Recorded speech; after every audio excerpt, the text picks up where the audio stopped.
Criminal भूत। एक समय की बात है, इंस्पेक्टर ब्रिजेश एक बहुत ही होनहार और बहादुर अफसर थे। वो बड़े से बड़े क्रिमिनल का एनकाउंटर करते थे। एक दिन उनका पाला साइको किलर राका से पड़ गया। वो उसके पीछे भाग रहे थे और राका भी तेजी से भाग रहा था, पर ब्रिजेश ने शॉर्टकट लेकर सामने आकर राका को गोली मार दी। मैं तुम्हें नहीं छोड़ूंगा इंस्पेक्टर, तुम्हें और तुम्हारे पूरे परिवार को मार डालूंगा। राका ऐसा कहते ही दम तोड़ देता है। उसकी लाश को शमशान घाट में दफना दिया जाता है। ब्रिजेश को बहादुरी का मेडल देकर सम्मान दिया जाता है। उसके परिवार में सब बहुत खुश होते हैं। आप तो हर महीने एक मेडल ले आते हैं, इतने मेडल कहाँ रखे हैं ये भी बता दीजिए। अरे मम्मी, पापा के मेडल्स के लिए एक नया कमरा बनवा देते हैं। कमरा नहीं, जिस स्पीड से भैया मेडल ला रहे हैं, मेडल्स के लिए हमें नया घर ही लेना पड़ेगा। उसी खौफनाक रात में राका वापस तो आता है, पर अब वो एक इंसान नहीं रहता। वो एक भयानक भूत बन चुका था। उसकी लाल आंखें और नुकीले नाखून देखकर कोई भी बुरी तरह कांप उठे। मैंने कहा था इंस्पेक्टर, मैं वापस आऊंगा। अब तुझे और तेरे परिवार को मुझसे कोई बचा नहीं सकता। अगली रात ब्रिजेश का भाई राजेश ऑफिस से घर की ओर लौट रहा था। तभी उसे ऐसा लगता है कि उसका कोई पीछा कर रहा है। राजेश पीछे मुड़कर देखता है तो कोई नहीं होता। तभी उसे एक अजीब सी आवाज सुनाई देती है।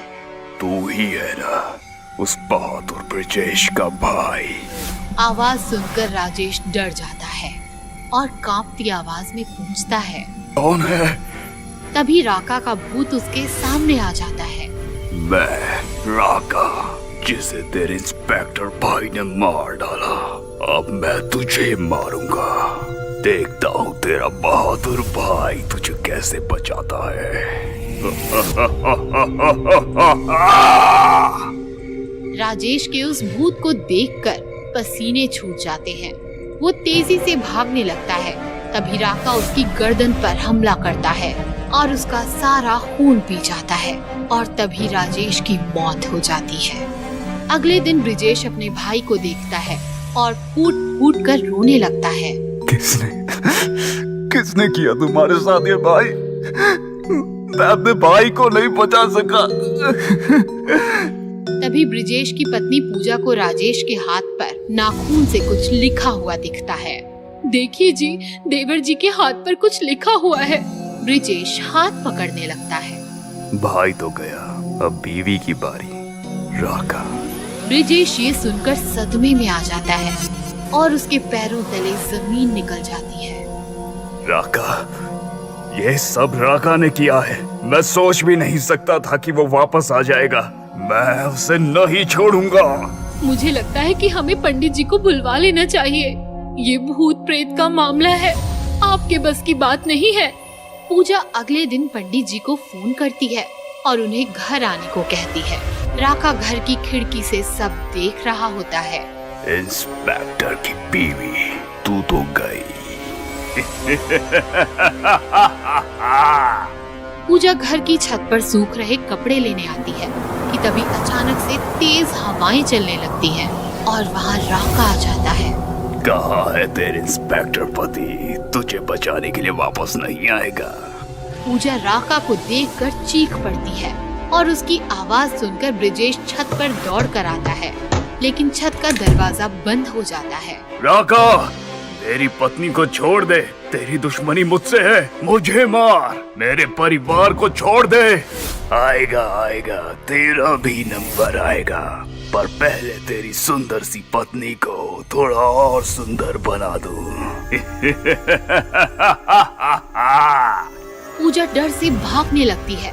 तभी राका अपने नाखूनों से उसके चेहरे पर हमला करता है। पूजा चेहरे पर लगे घाव से जमीन पर गिर जाती है और तड़प तड़प कर मर जाती है। अभी मेरा बदला पूरा नहीं हुआ है, मैं वापस आऊंगा। दरवाजा खुलते ही ब्रिजेश पूजा की तरफ भागता है और रोने लगता है। तभी वहाँ पंडित जी आ जाते हैं। ब्रिजेश का बेटा सुधीर पंडित जी को राका के भूत के बारे में बताता है। वो एक दुष्ट आत्मा है, उसका अंतिम संस्कार नहीं हुआ है, इसलिए उसे मुक्ति भी नहीं मिली। हमें जल्दी उसके नाम की पूजा करनी होगी ताकि उसे जल्द से जल्द मुक्ति मिल सके।